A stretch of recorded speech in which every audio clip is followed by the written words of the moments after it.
인생을 살아가다 보면 좋은 날만 있는 것은 아닐 것입니다. 힘들고 어려운 순간들, 고난이라 부를 만큼 힘겨운 날들이 우리 앞에 예기치 않게 찾아오는 것을 경험할 때가 있습니다. 이런 어려움을 만나면 적지 않은 분들이 좌절하며 스스로 생을 마감하는 경우들을 종종 보게 됩니다. 우리나라에서 1년에 약 13,000명 정도가 스스로 생을 종결시킵니다. 우리 부산에서도 지지난해 한 해 동안만 921명이 자살로 목숨을 끊었습니다. 그래서 지난 5월에는요, 부산시청에서 부산시장과 관련 전문가들이 모여가지고 어떻게 하면 이 자살하는 것을 좀 예방할 수 있을까 하는 정책 회의를 했고, 그리고 2030년까지 현재 수준의 절반까지 자살자 수를 줄이자, 그런 대책 회의를 했습니다. 참 안타깝고 슬픈 사실 아닙니까? 모두가 행복하고 고통과 고난이 없는 삶을 살면 좋겠는데 그런 인생은 사실 극히 드문 것입니다. 거의 모든 인생은 나름의 어려움과 아픔을 가지고 살아가지요. 그런데 반대로 어려움, 고난 이런 것들을 만나면서 더 성숙하고 더 단단해지는 사람들이 있습니다.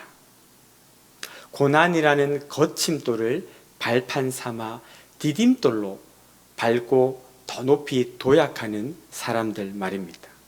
우리는 복잡단단한 삶 속에서 갖가지 위기를 극복하고 오히려 전화위복의 기회로 삼아서 인생 역전을 이룬 많은 위인들의 이야기들을 이미 알고 계시지 않습니까?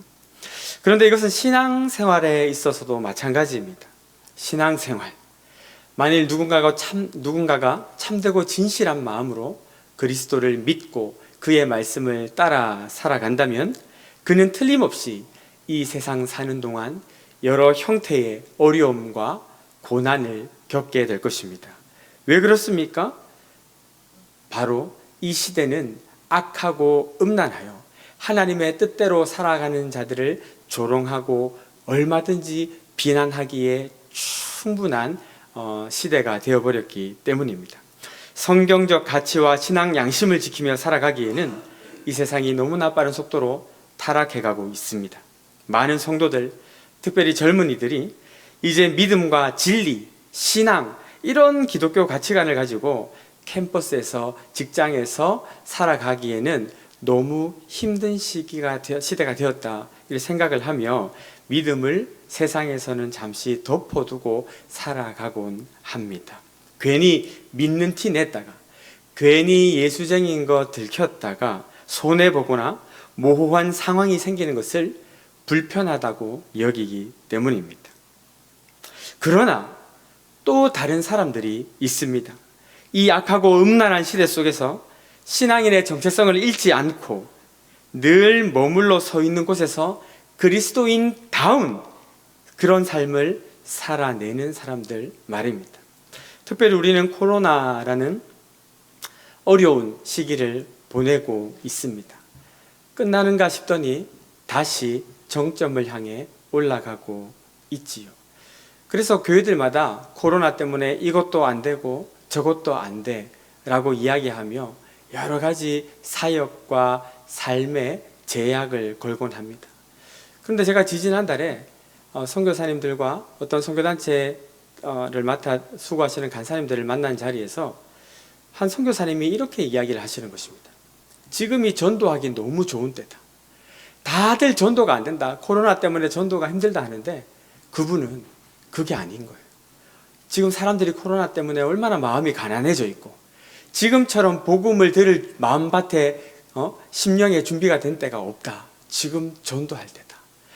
같은 코로나라는 고난 상황 속에서 누군가는 절망하고 좌절하며 사역의 끈을 놓아버리지만 누군가는 이것을 통해 역사하실 하나님을 기대하며 앞으로 나아가더라 이것입니다. 세상 사람들이 욕하고 심지어 같이 교회를 다니는 사람들한테서도 그렇게 별나게 유난스럽게 그렇게 믿을 필요가 있습니까? 이런 소리를 들을 때도 있지만 아랑곳하지 않고 성령의 인도하심을 따라 성경의 원리를 따라 자발적 고난을 실천하며 어려움을 딛고 일어서는 자들 말입니다. 여러분은 그런 고민을 한 적이 없습니까? 세상에서 편하게 살려고 신앙을 덮어두려니 주님께 죄송하고, 그렇다고 시시하고 진실하게 믿음 가지고 살아가자니 삶이 피곤하고, 그래서 어떻게 해야 하나 하는 고민 말입니다. 그런데 여러분, 그런 고민이 있는 게 정상이에요. 왜냐하면 그런 고민이 있다는 것은 적어도 그가 진실한 그리스도인이다라는 것을 증명하고 있는 것이기 때문입니다. 이런 말이 있어요. 누군가 그리스도인이 되었다라는 것은 그가 영적 전투에 참전하게 되었다는 것을 의미한다. 다시요. 누군가 그리스도인이 되었다는 것은 그가 영적 전투에 참여하게 되었다는 것을 의미한다. 여러분, 세상에 신나고 즐겁고 해볼 만한 전투가 어디 있겠습니까? 다 그만하고 싶고 피하고 싶고 안 하고 싶은 게 전투 아니겠어요? 그런데 피할 수가 없어요. 왜요? 우리가 그리스도인이 되었다는 것은 우리가 그리스도의 군사가 되었다는 것과 동일한 의미입니다. 그렇습니다. 우리는 그리스도의 군사로 부름을 받았습니다.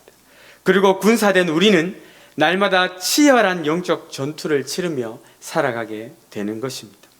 그 전투가 어떤 것입니까?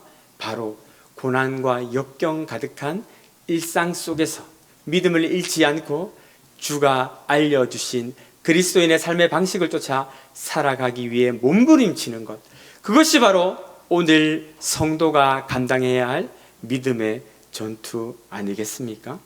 이왕 전투하는 거 이겨야겠죠. 이왕 전투하는 거 승리해야 하지 않겠습니까?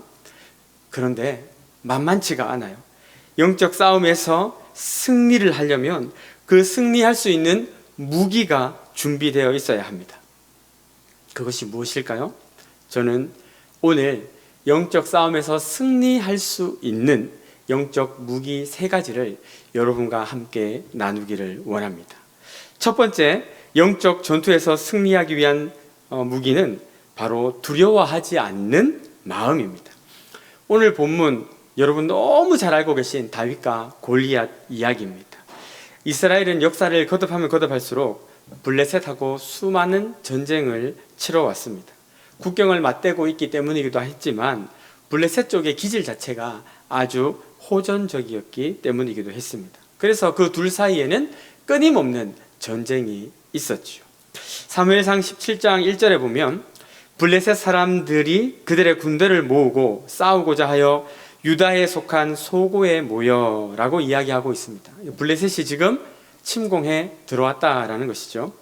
2절과 3절인데요. 우리 2절과 3절 말씀을 함께 한번 읽어보도록 하겠습니다. 시작.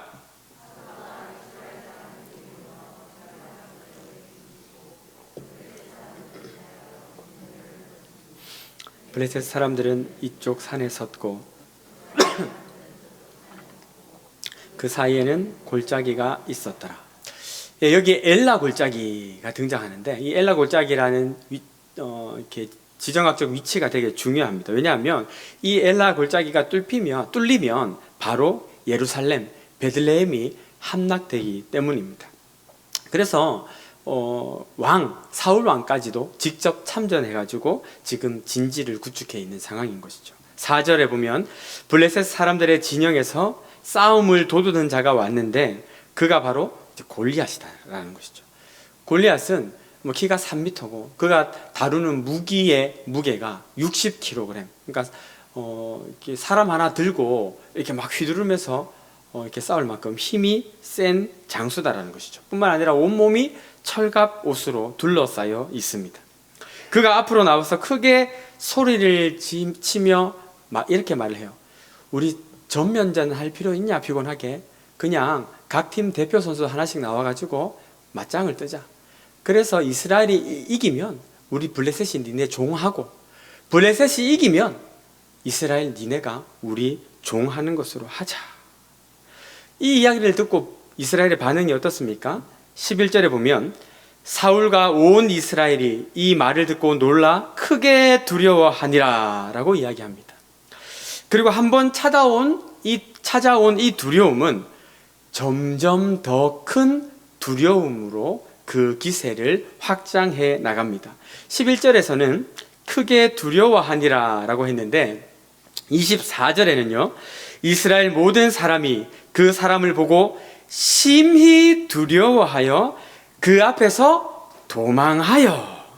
처음에는 좀 무서웠는데 그 다음에는 막 공포로 바뀌고, 그 공포 때문에 어떻게 됩니까? 도망갈 지경, 도망가는 신세에까지 이르게 되었다라는 것이죠. 여기서 우리가 무엇을 깨달을 수 있습니까? 골리앗은 우리가 무서워하면, 우리가 두려워하면 두려워할수록 더 기세등등해지고 커진다라는 사실을 알고 있어요. 기가 질려서 위압적인 장면에 우리가 눌리면 힘도 쓰지 못하고 쓰러지는 것과 마찬가지입니다. 우리가 삶에서 만나는 골리앗하고 너무 비슷하지 않습니까? 한 번이 아니라 매일 찾아와서 끊임없이 우리를 주눅들게 만드는 내 인생의 골리앗들. 그것이 불편한 관계일 수도 있고, 경제적인 어려움일 수도 있고, 질병 혹은 죽음의 위협, 여러 가지 갖가지 골리앗들이 우리를 찾아와 주눅들게 만듭니다. 처음에는 믿음으로 살리라, 나 말씀대로 순종하리라 다짐하고 결단하며 예배당을 나서지만, 내 삶의 골짜기에 버티고 선 골리앗, 그 위세 등등한 골리앗 앞에서 다시 초라해지고 다시 겁에 질려 벌벌 떨며 두려워하는 우리의 모습에 자괴감을 느낀 적이 한두 번이 아니지 않습니까? 하나님의 은혜로 고등학교 2학년 때 예수 그리스도를 영접하고 얼마나 큰 은혜를 받았는지 몰라요. 진짜 매일 철야를 하고 매일 새벽 기도를 하고, 하나님이 기도하면 기다렸다는 듯이 들어주시고 찬양하면 그대로 받아주시고, 얼마나 나름 성령 충만하게 살았는지 모릅니다. 그런데 제가 그 전까지 살았던 뼈대에 있는 우리 현풍 곽씨 집안은요, 저한테 정말 골리앗 같은 존재였습니다. 1년에 12번도 넘는 제사가 있고, 그 명절 때마다 수십 명에 되는 친척 어른들이 모여서 함께 제사를 지내요. 명절에 제가 집에 가기 전에 간절하게 기도합니다. 하나님, 제사상 앞에 절하지 않게 해주십시오. 용기를 주시고, 그리고 이렇게 막 머리로 시뮬레이션을 해요. 제사상을 팍 뒤엎고, 큰아버지, 당수거름, 예수 믿어야 삽니다. 제가 이것을 얼마나 연습을 하고 머릿속으로 생각하고 그림을 그렸는지 모릅니다. 그런데요, 그 수십 명이 모인 친척들 앞에 당일에 정작 저는 한마디도 할 수 없었습니다. 상을 뒤엎기는커녕 제가 뒤엎임 당할까봐 제사 지내는 행렬 제일 뒤쪽에서 그냥 가만히 서서 기도할 뿐입니다. 원래 제 생각에는 주야 하고 막 이렇게 기도도 한번 해주고 그러고 싶었는데 입이 안 떨어져요. 입이. 사울 왕이 누구든지 저 험악한, 저 하나님을 모욕하는 블레셋 저것 해결해주면 내가 내 재산과 나라의 절반을 주고 내 딸을 아내로 주겠다, 이렇게 이야기해도요, 그 두려움이 너무 강하니까 감히 나서는 사람이 없는 거예요. 그때 누가 등장합니까? 다윗이 등장합니다. 아버지 심부름으로 전장에 나가 있는 형들에게 도시락을 갖다 주러 갔는데 23절, 마침 골리앗이라 하는 자가 그 전열에서 나와서 전과 같은 말을 하매 다윗이 들은지라. 다윗이 갔는데 똑같은 말을 하는 거예요. 누구든지 나와봐, 한번 나랑 붙어보자, 이 이야기를 다윗이 듣게 됐어요. 그 소리를 듣고 모든 이스라엘 사람들이 두려워하고 도망가고 있는 그 모습도 소년 다윗은 보았습니다. 그러나 믿음의 사람 다윗은 어떻게 합니까? 사울 왕에게 가서 이렇게 이야기합니다. 32절, 골리앗 때문에 낙심하지 마십시오. 내가 가서 한판 뜨도록 하겠습니다. 그를 두렵게 하는 이스라엘을 두렵게 하는 골리앗, 그 골리앗을 다윗은 피해서 도망하지 않았어요. 오히려 맞서서 싸우겠다, 그렇게 이야기를 하고 있습니다. 여러분, 야고보서 4장 7절은 이렇게 말씀합니다. 마귀를 대적하라, 그리하면 너희를 피하리라.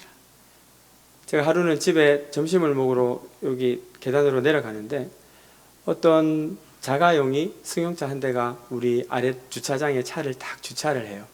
그리고 아주머니가 한 분이 운전석에서 내리셔서 조수석 문을 딱 여는데 개 한 마리가 저한테 달려오더니 제 바로 앞에서 엄청나게 짖고 있는 거죠. 진짜 딱 보니까 얘가 위협을 하는 게 아니라 곧 물겠다 싶더라고요. 제가 만약에 뒤를 보이면 반드시 물릴 것 같다 이 생각이 들었어요. 그래서 제가 같이 공격을 하려고 자세를 잡았습니다. 얼굴을 찾까 배를 찾까 제가 고민을 하다가 딱 대적을 하니까 이 개가 섣불리 못 덤비더라고요. 그리고 그때 그 주인 아주머니가 오셔서 저한테 이렇게 이야기하셨습니다. 물지는 않습니다. 이렇게 물지는 않습니다. 그리고 제가 생각했습니다. 아 그래 이게 피할 게 아니라 맞서야 된다. 마귀를 대적하라. 그리하면 너희를 피하리라. 우리가 믿음대로 살지 못하는 상황, 환경, 안 되는 이유들 하나하나 따져보면 얼마나 많겠어요. 우리가 안 된다 하면 할 수 있는 일이 교회에서 사실 뭐가 있겠습니까? 이거 하면 이 사람이 불편하고 저거 하면 저 사람이 불편하고. 그런데 그 안 되는 이유들을 붙잡고 있으면 우리가 낙심하고 두려움에 빠질 수밖에 없어요. 그러나 단 하나, 주님이 이것을 기뻐하시는가? 하나님이 이 일에 우리와 함께 하실 것인가? 이것 하나 바라보고 두려운 마음을 떨쳐내야 우리가 승리할 수 있는 것 아니겠어요? 우리가 골리앗 같은 문제를 만날 때마다 두려워하지만 말고 그 문제와 부딪혀 싸워야 돼요. 피하지 말고 직면해야 됩니다. 그리스도인에게 감당치 못할 시험이라는 것은 없어요. 어떻게 그런 태도를, 그런 행동을 취할 수 있습니까? 그것은 바로 그 순간에 골리앗이 아니라 하나님을 바라보는 것입니다. 칼과 창과 단창이 아니라 만군의 주 여호와를 바라보는 것이에요. 그리할 때에 우리는 이기고 승리할 수 있는 것입니다.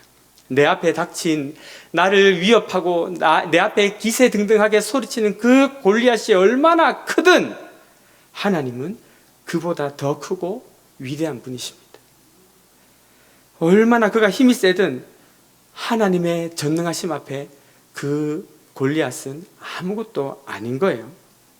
하나님을 크게 보는 것, 그것이 믿음 아니겠습니까? 성도는 하나님을 바라보는 사람이에요. 두려워하지 마라. 놀라지 마라. 나는 네 하나님이다. 내가 너를 떠나지도 않겠고 버리지도 않겠다. 내가 너보다 앞서 싸우고 너에게 나의 승리를 맛보게 해주겠다. 이 하나님을 믿음의 눈으로 바라보며 우리 인생의 골리앗을 향한 두려움을 물리치고 결국에는 승리하는 저와 여러분 모두가 되실 수 있기를 예수님의 이름으로 축원합니다. 아멘. 이제 두 가지 무기가 더 남았습니다. 기왕이면 이 무기들을 다 장착해 가셔서 이제부터 승리하는 신앙생활 하실 수 있기를 바라요. 두 번째, 승리를 위한 무기가 무엇입니까? 그것은 바로 살아계신 하나님, 살아계신 하나님에 대한 흔들리지 않는 확신입니다. 다윗은 아주 당당했습니다. 어떻게 이것이 가능했을까요? 26절, 이 할례 없는 블레셋 사람이 누구간데 살아계시는 하나님의 군대를 모욕하겠느냐. 36절입니다. 주의 종이 사자와 곰도 쳤은즉 살아계시는 하나님의 군대를 모욕한 이 할례 없는 블레셋 사람이리까 그가 그 짐승의 하나같이 되리이다. 다윗은요 죽은 하나님이 아니라 살아계신 하나님을 믿었습니다. 여러분, 살아계신 하나님이란 게 뭡니까? 그것은 바로 하나님이 저 멀리 서서 팔짱 끼고 우리의 삶이 어찌 되든 상관하지 않고 그냥 구경만 하시는 하나님으로 믿는 게 아니고 우리의 삶에 깊이 관여하시고 순간순간 눈동자처럼 우리를 지키시며 우리의 걸음걸음 동행하시는 하나님이시다라는 사실을 믿는 믿음, 그 하나님이 바로 살아계신 하나님이다라는 표현이에요. 누구나 다 하나님을 부르지만 어떤 이들은 죽은 하나님, 잠자는 하나님을 믿는 이들이 있습니다. 하나님이 계신 것도 알고 성경을 부인할 수도 없지만 그분이, 그 하나님이 나와 무슨 상관이 있는가? 지금 내가 겪고 있는 문제나 아픔에 관심이라도 있으신 것인가? 그렇게 생각하면서 믿지 못하는 이들, 그 하나님의 전능하심과 생생하게 나와 동행하시는 그 역동적인 하나님을 믿지 못하는 거예요. 그들이 바로 죽은 하나님을, 그리고 잠자는 하나님을 믿는 자들 아닙니까? 그런데 다윗은 달랐어요. 그는 살아계신 하나님을 믿었습니다. 그와 함께 하시는 하나님, 빈들에서 광야에서 부르는 노래와 피리 소리를 듣고 기뻐하셨던 하나님, 사자의 이빨과 곰의 발톱에서 양을 건지시고 자신의 삶을, 생명을 지켜주셨던 그 하나님, 그 살아계셔서 자기의 노래를 들으시고 기도를 받으시고 자신을 지키셨던 하나님에 대한 체험이 다윗에게는 있었던 거예요. 여러분의 하나님은 어떻습니까?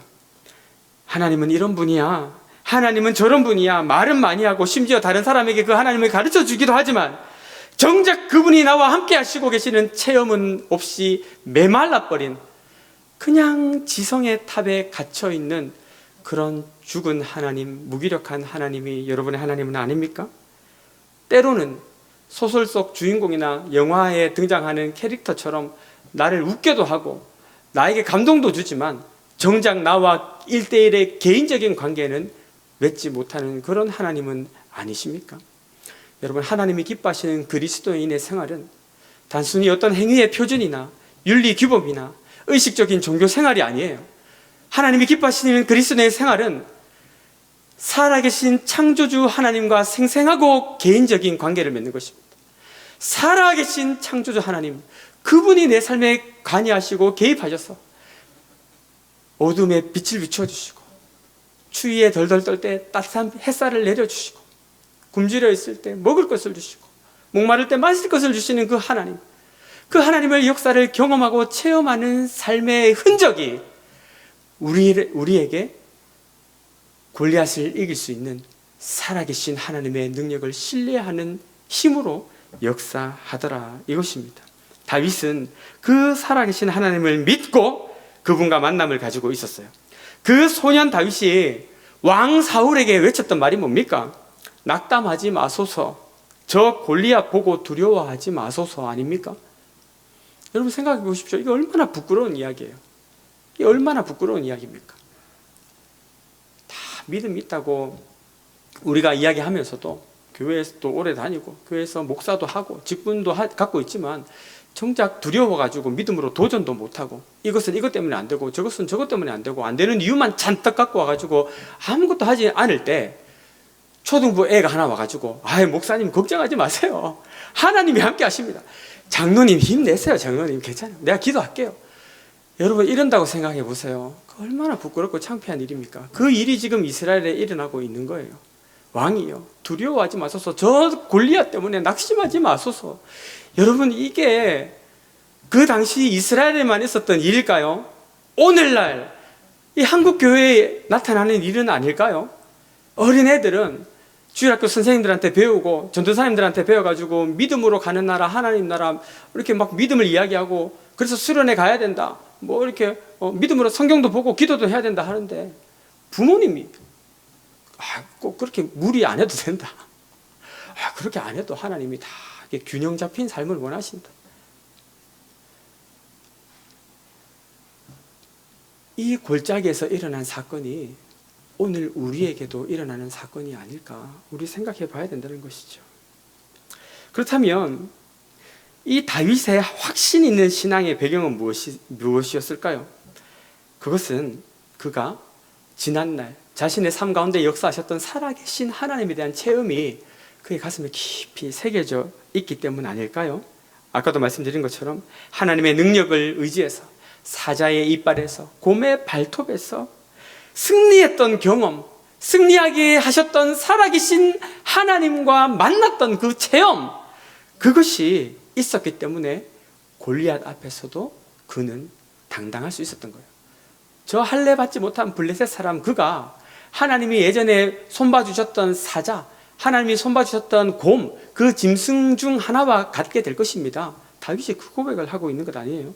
다윗이 지금 일시적으로 흥분하거나 영웅 심리에 빠지거나 아니면 순간적인 충동에 빠져가지고 지금 속된 말로 나대시는 것이 아닙니다. 그는 과거에 도우신 살아계신 하나님이 베풀어 주셨던 승리의 경험에 이렇게 근거해서 지금 골리앗을 향해 나아가려고 하는 것입니다. 여러분 믿음이라는 것이 어떻게 보면 그래서 하루아침에 만들어지는 것이 아니다. 한 사람의 신앙 내공이요, 진짜 무서운 것 같아요. 믿음은 허세 부려서 되는 것도 아니고, 억지 부린다고 되는 것도 아니고, 또 연기해서 나 믿음 좋아 이렇게 연기해서 되는 것도 아닙니다. 믿음의 능력은 키워지는 것이고 쌓여가는 것입니다. 관념과 지식의 한계에 갇혀 있는 추상적인 하나님이 아니라 날마다 나와 동행하시고 내 모든 염려를 아시며 광야의 길을 사막의 강을 내시는 살아계신 창조주 하나님과 생생하고 개인적인 사귐을 누리며 살아가므로 날마다 우리를 위협하는 골리앗과의 전투에서 이겨 승리하는 저와 여러분 모두가 되실 수 있기를 예수 그리스도의 이름으로 축원합니다. 아멘. 마지막 세 번째 무기입니다. 승리를 위한 세 번째 무기, 그것은 바로 주저하지 않는 행동입니다. 다윗은 살아계신 하나님에 대한 믿음을 가지고 골리앗을 향하여 도전하며 나갔습니다. 우리 45절 말씀, 너무 유명한 말씀인데 우리 함께 내가 다윗이 되었다 이런 마음을 가지고 한번 읽어보도록 하겠습니다. 시작.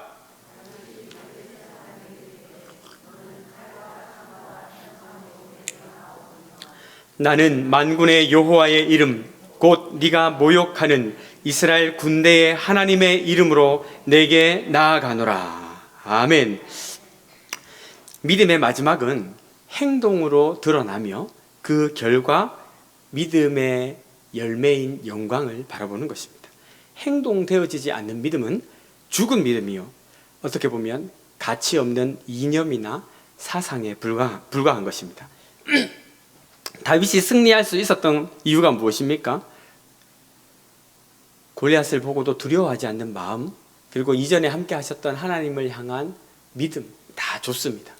그러나 이것이 없다면 결국 골리앗에 대항하여 승리하지 못했을 것입니다. 그것이 바로 행동하는 것이었습니다.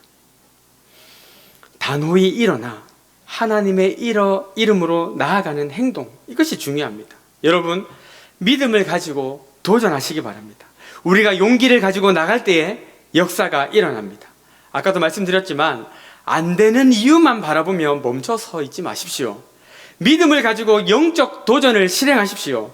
진실로 우리가 하나님을 나의 편으로 모시고 있다면 어떤 모험이든 그것이 무슨 대수이겠습니까? 신앙은 사실 논리나 이성이라기보다는 모험에 가깝다고 할 수 있습니다. 그리고 성경을 자세히 읽어보십시오. 성경은 이 모험적인 믿음을 가진 사람들의 거침없는 발자국들로 가득 채워져 있지 않습니까? 야고보서가 강조하는 행함이 있는 믿음이라는 것은 어찌 보면 모험이 있는 믿음과 같은 말일 것입니다. 현실에 안주하고 하면 안 되는 이유와 여러 가지 변명의 올무에 매여서 마땅히 나가야 될 길 앞에 서서 주저하고 있다면 이제 일어나 믿음의 결단을 내디디십시오. 이 산지를 내게 주소서 외치면서 늙은 몸 이끌고 달려나갔던 갈렙처럼, 그리고 홍해 앞에 선 모세, 골리앗 앞에 다윗처럼, 그리고 바알과 아세라 이방 우상 숭배자들 앞에 엘리야처럼 한계를 넘어서 행진하고 행동하십시오.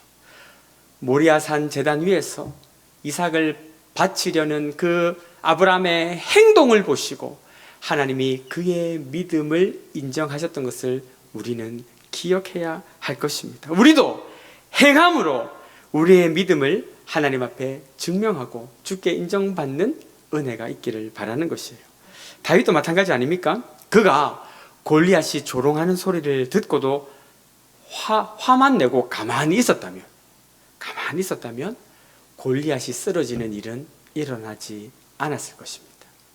우리가 배가 고파서 밥상을 거하게 차려놔도 그 젓가락을 들고 한술 뜨는 행위가 없으면 우리 굶주린 배는 결코 음식으로 채워지지 않을 것입니다. 그와 마찬가지로 우리가 아무리 좋아 보이는 진수성찬과 같이 화려해 보이는 믿음을 갖고 있다 하더라도 그것이 행함으로 실천되지 않는다면 역사는 나타나지 않는 것입니다. 하지만 행함이 있는 믿음에 하나님은 역사하시는 줄로 믿습니다. 우리에게 이 믿음이 필요합니다. 바로 행함이 있는 믿음입니다. 온 세상이 다 합리주의, 실용주의, 현실주의를 이야기하면서 우리의 믿음과 신앙을 이야기하면 어리석다, 어리석다 그렇게 이야기하고 조롱하고 손가락질해요. 그러면서 이야기합니다. 믿음으로 사는 게 아니고 확인하고 사는 거야. 확인하고 그리고 계산해보고 합리적으로 그렇게 믿어야지. 그렇게 무턱대고 믿으면 어떡해? 만약에 그것이 주님이 우리에게 요구하시는 믿음의 성질이라면 결코 홍해는 갈라지지 않았을 것이고 이스라엘 백성은 요단을 건너지 못했을 것입니다. 아브라함은 처음부터 자신의 친척 아비 집을 떠나지도 않았을 거예요. 그러나 계산해도 답은 안 나오고 아무리 고민해도 불합리해 보이고 대책 없어 보이지만 그것이 주님의 부르심인가?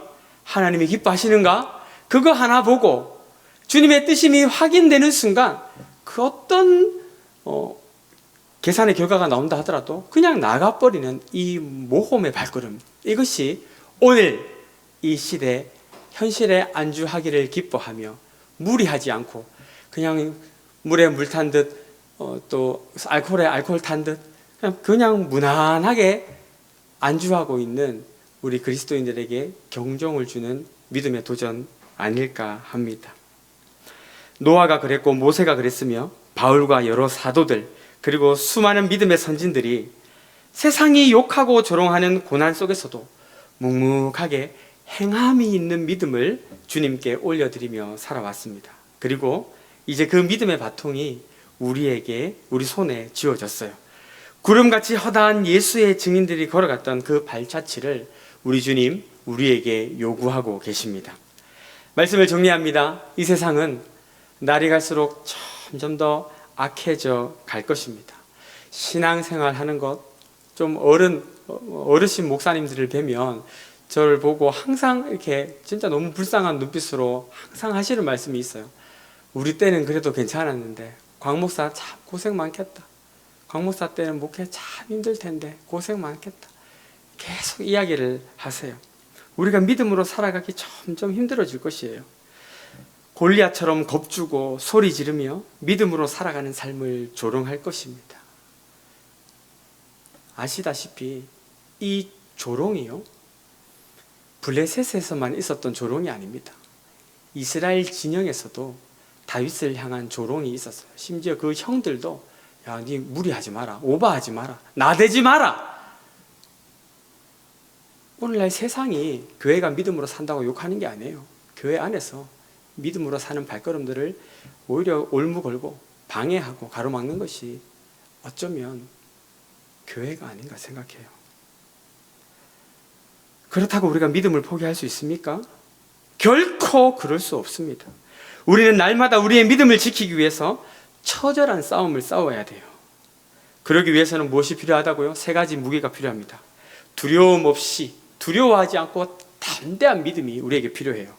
흔들리지 않는 살아계신 하나님을 향한 확신, 체험이 필요합니다. 그리고 마지막으로 주저함 없는 행동, 이것이 필요해요. 이것이 바로 영적 싸움에서 승리할 수 있는 무기들인 것입니다. 믿음의 싸움에서 승리하기 위한 이 필수적인 무기 3가지를 꼭 장착하셔서 여러분의 가정과 삶의 모든 현장에서 승리하는, 그리고 여러분 자신을 이기고 죄를 이기고 세상을 이기는 저와 여러분 모두가 되실 수 있기를 예수 그리스도의 이름으로 축원합니다.